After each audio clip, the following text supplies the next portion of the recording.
사랑하고 축복합니다.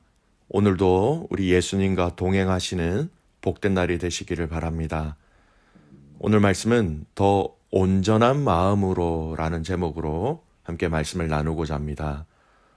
본문은 역대하 25장 1절에서 13절까지의 말씀입니다. 아마샤가 왕위에 오를 때에 나이가 25세라 예루살렘에서 29년 동안 다스리니라. 그의 어머니의 이름은 여호아따니요 예루살렘 사람이더라. 아마샤가 여호와께서 보시기에 정직하게 행하기는 하였으나 온전한 마음으로 행하지 아니하였더라. 그의 나라가 굳게 섬에 그의 부왕을 죽인 신하들을 죽였으나 그들의 자녀들은 죽이지 아니하였으니 이는 모세의 율법책에 기록된 대로 함이라. 곧 여호와께서 명령하여 이르시기를 자녀로 말미암아 아버지를 죽이지 말 것이요 아버지로 말미암아 자녀를 죽이지 말 것이라. 오직 각 사람은 자기의 죄로 말미암아 죽을 것이니라 하셨더라. 아마샤가 유다 사람들을 모으고 그 여러 족속을 따라 천부장들과 백부장들을 세우되 유다와 베냐민을 함께 그리하고 20세 이상으로 계수하여 창과 방패를 잡고 능히 전장에 나갈 만한 자 30만 명을 얻고 또 100달란트로 이스라엘 나라에서 큰 용사 10만 명을 고용하였더니 어떤 하나님의 사람이 아마샤에게 나와서 이르되 왕이여 이스라엘 군대를 왕과 함께 가게 하지 마옵소서. 여호와께서는 이스라엘 곧 온 에브라임 자손과 함께 하지 아니하시나니 왕일 만일 가시거든 힘써 싸우소서. 하나님이 왕을 적군 앞에 엎드려지게 하시리이다. 하나님은 능히 돕기도 하시고 능히 패하게도 하시나이다 하니 아마샤가 하나님의 사람에게 이르되 내가 100달란트를 이스라엘 군대에게 주었으니 어찌할까? 하나님의 사람이 말하되 여호와께서 능히 이보다 많은 것을 왕에게 주실 수 있나이다 하니라. 아마샤가 이에 에브라임에서 자기에게 온 군대를 나누어 그들의 고향으로 돌아가게 하였더니 그 무리가 유다 사람에게 심히 노하여 분연히 고향으로 돌아갔더라. 아마샤가 담력을 내어 그의 백성을 거느리고 소금 골짜기에 이르러 세 자손 10,000명을 죽이고 유다 자손이 또 10,000명을 사로잡아 가지고 바위 꼭대기에 올라가서 거기서 밀쳐 내어뜨려서 그들의 온 몸이 부서지게 하였더라. 아마샤가 자기와 함께 전장에 나가지 못하게 하고 돌려보낸 군사들이 사마리아에서부터 벳호른까지 유다 성읍들을 약탈하고 사람 3,000명을 죽이고 물건을 많이 노략하였더라. 아멘. 오늘 본문의 말씀은요, 요아스의 아들인 이 아마샤 왕의 이야기입니다. 아마샤는 유다의 아홉 번째 왕으로 그에 대한 성경의 평가는 오늘 9절에서 잘 요약해서 말씀해주고 있습니다. 2절 말씀을 보십시오. 아마샤가 여호와 보시기에 정직히 행하기는 하였으나 온전한 마음으로 행하지 아니하였더라. 그가 하나님 보시기에 정직하게 행하였다. 긍정적인 평가도 있지만 온전한 마음으로 행하지 못하였다. 이렇게 부정적인 부족에 대한 부분들도 함께 평가하고 있습니다. 부족함을 이야기하지만 그럼에도 불구하고 정직하게 행한 그를 통하여서 하나님은 복을 주셔서 이 유다라는 이 나라를 굳게 세워주시는 그 은혜를 허락하시지요. 오늘 본문 가운데 그가 하나님 앞에서 정직하게 행한 것들을 먼저 좀 살펴보겠습니다. 첫 번째, 그의 아버지 요아스 왕을 죽인 신하들을 죽였습니다. 하지만 그 자녀들의 목숨을 살려두었다라는 것이지요. 신명기 24장 16절의 말씀을 알고 그것을 그대로 지킴으로 그 자녀들의 생명을 해하지 아니하였다라는 것입니다. 보통 우리 한국에서 역적은 3대를 멸한다라고 얘기하죠. 그만한 위험이 있기 때문에 그렇게 얘기를 합니다. 하지만 하나님의 말씀을 알고 또 하나님의 말씀에 대한 두려움이 있었기 때문에 요아스는 그 자녀들을 살려두었다라는 것입니다.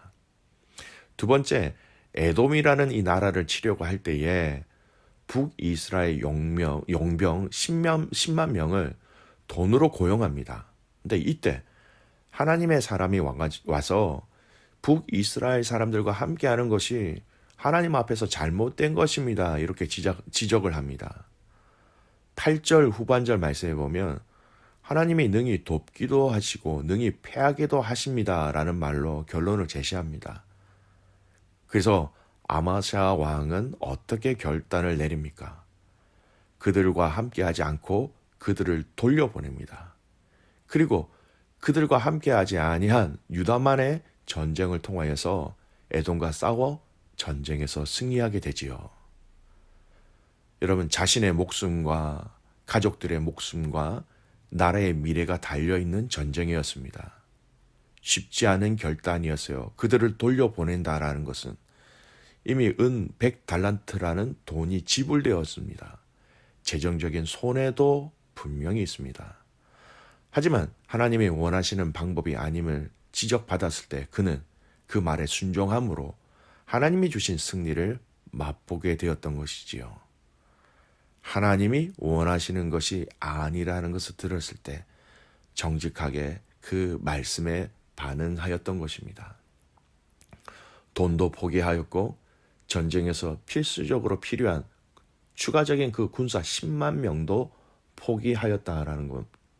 그리고 유다의 힘으로 이 전쟁에 임하였을 때 하나님은 이 전쟁에서 승리를 맛보게 하신 것입니다. 참 귀한 믿음의 반응입니다. 이러한 행동이 하나님 앞에서 이 아마샤가 정직하다라는 평가를 받게 된 이유가 아마도 이런 이유인 것 같습니다.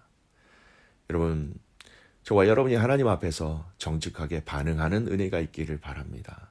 정직하게 행한다라는 것, 하나님이 원하시는 답을 그대로 찾아서 그 답대로 행한다라는 의미입니다. 우리는 오늘 여기서 조금 더 깊은 성숙과 성장을 위한 이 한 단어에 좀 더 집중해서 이 말씀을 좀 묵상해 했으면 좋겠습니다. 바로 온전한 마음이라는 것입니다. 이 정직한 믿음의 반응에도 불구하고 하나님은 오늘 말씀을 통하여 이 아마샤 왕이 온전한 마음으로 행하지 아니하였다라는 이 아쉬움의 말씀을 하고 계심을 볼 수 있습니다. 오늘 이 구절의 말씀은 우리에게 참으로 중요한 것을 묵상하게 하시는 말씀이에요. 우리는 정직하게 행한다 이렇게 생각하면 모든 것이 다 된다 이렇게 생각하지요. 하나님 앞에서 정직하게 행한다는 것 여러분 얼마나 귀합니까? 바른 길, 바른 순종, 바른 행동을 한다는 것은 정말 대단한 것입니다. 하지만 하나님은 정직함으로 행하는 것에 더 추가적으로 원하시고 계시다라는 것, 더 추가적으로 원하신 것이 따로 있다라는 것을 보여주십니다. 바로 온전한 마음이다라는 것이지요. 전심이라는 표현입니다. 이 말씀의 이해를 위해서 이렇게 예를 들어 설명할 수 있을 것 같아요. 하나님이 나에게 말씀하신 명령이 있었습니다.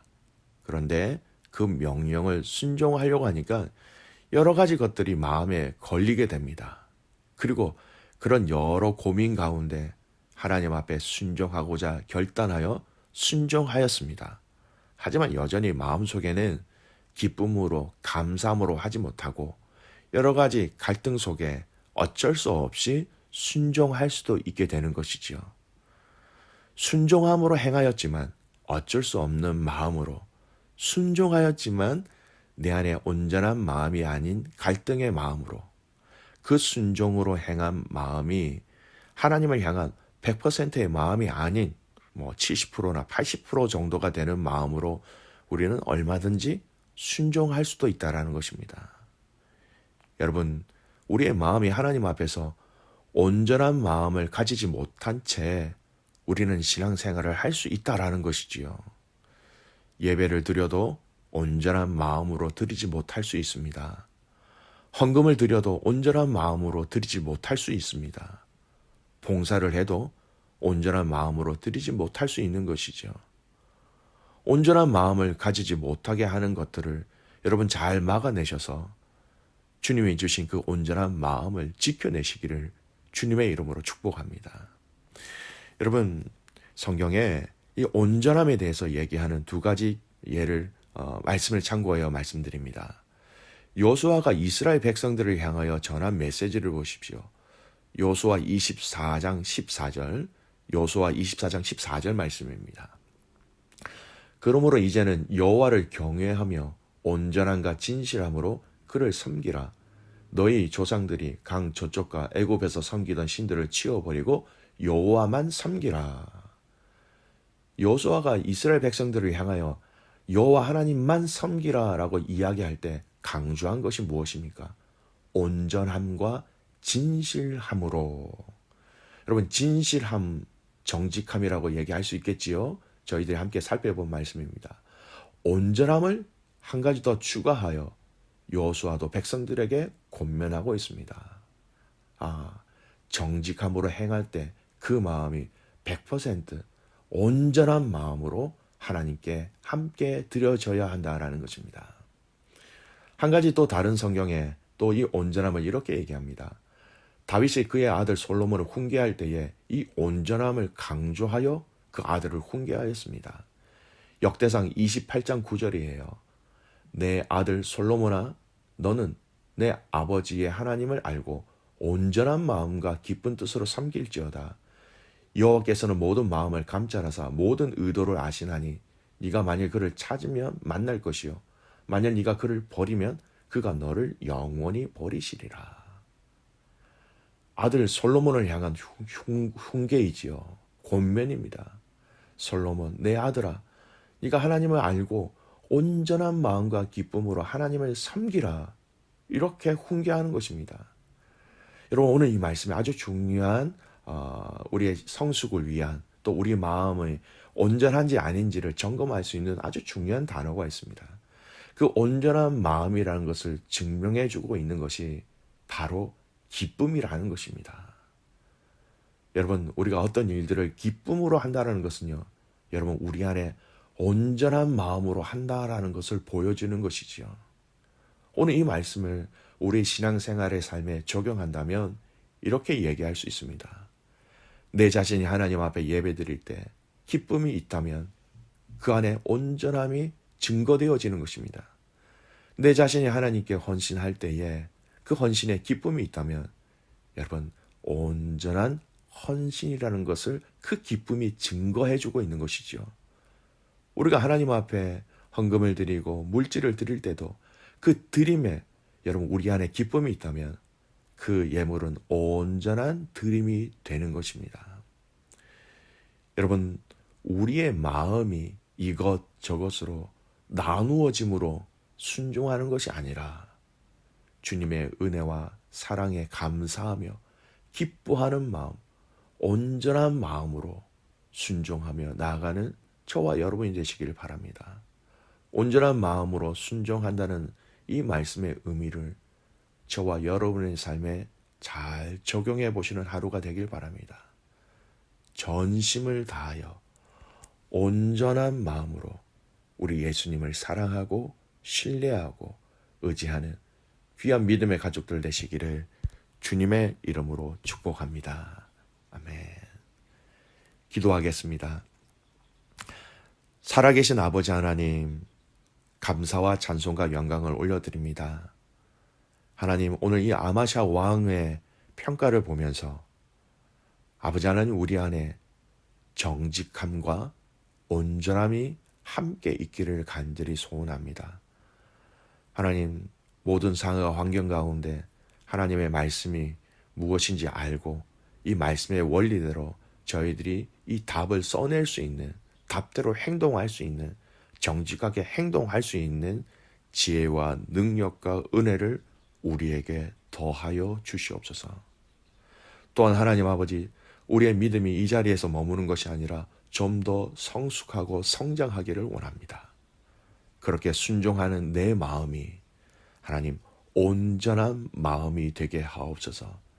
이것저것 자로 재다가 이것이 더 유익하기 때문에 하나님을 섬기는 것이 아니라 그 자체가, 그 하나님을 섬긴다는 그 자체가 내 마음에 기쁨이 되게 하시고 그 기쁨의 마음이 나의 온 마음이 다 되게 하여 주셔서 하나님 사랑하며 하나님께 예배하며 하나님께서 우리에게 말씀하신 그 모든 것들을 기쁨으로 감당할 수 있도록 하나님 역사하여 주시옵소서. 하나님, 모든 우리 코너스턴 한인교회의 모든 성도들 마음 안에 하나님 이 온전한 마음을 주십시오. 순종을 하더라도 순도 100%의 순종을 하게 하여 주십시오. 순종을 하더라도 기쁨으로, 온전한 기쁨으로 순종하며 예배하며 사랑하며 사역하며 선교하며 하나님께서 우리에게 약속하신 이 귀한 능력들을 함께 감당할 수 있도록 더 온전한 마음으로 섬길 수 있도록 성령 하나님 은혜 위에 은혜를 더하여 주시옵소서. 오늘 다시 한번 더 우리 예수님의 그 놀라운 은혜와 사랑을 함께 경험하며 함께 증거하는 복된 날이 되기를 간절히 소원하옵고 살아계시는 예수님의 이름으로 감사하며 기도드리옵나이다. 아멘.